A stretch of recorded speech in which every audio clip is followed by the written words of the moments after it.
گیلکم گیلکم جنگل داد می اخن گیلکم جنگل داد می اخن می گلاز می بهار بابخن جنگلی زاکم سرپر بمی دوش دشمن مردم دایم بفورن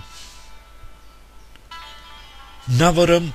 دنیای می سر بفروز نورم دنیای می سر بفروز ویشتیم سیر جمی سفر تکن سبزم زنده مثال چای باغ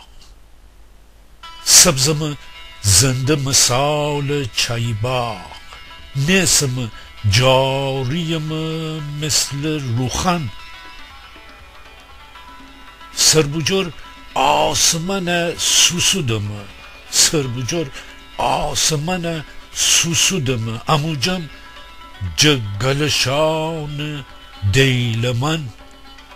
گیلوایی بخو گیلن کنه ناز گیلوایی بخو گیلن کنه ناز کره دوری جبو با مثل تورن دوتا بیت پرانتز من بندارم به خاطر دوتا واژه که فکر بودم مناسب نیه اولی بیت میان وقتی که غزل گفتن دوم منم چرا ایتا دیوانه رشتی من اما داشتیم نام تقی دیوانه می چشم جلو بابا یا شاید حس نوستالژی که در من نه بیشتر اجور خیال لات پرده و یاد چیزایی دیگه فکری اصلا بعد از همه سال خیلی شاید عجیب بود این دوتا بیت به هر حال اگرچه بعضی ممکنه که واژگان مناسب نداند اما با پوزش ازشن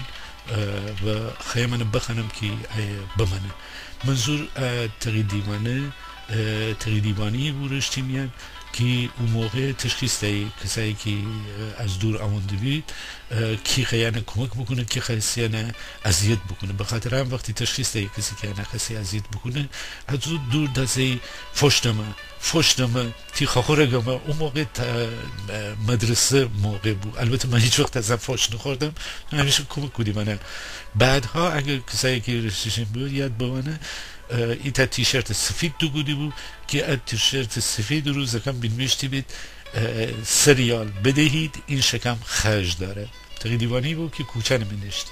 به هر حال توضیح بدم تا دو بیتم بخونم که بمانه انا که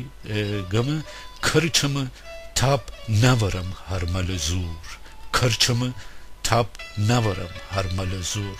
و نکف تاکی نگم تی خورن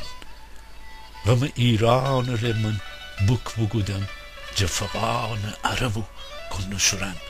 جفقان عربو کنشورن به هر حال امیدوارم بپسندید با پوزش دوباره به خاطر دو بیت آخری بخندم که امیدوارم ایراد نگیرید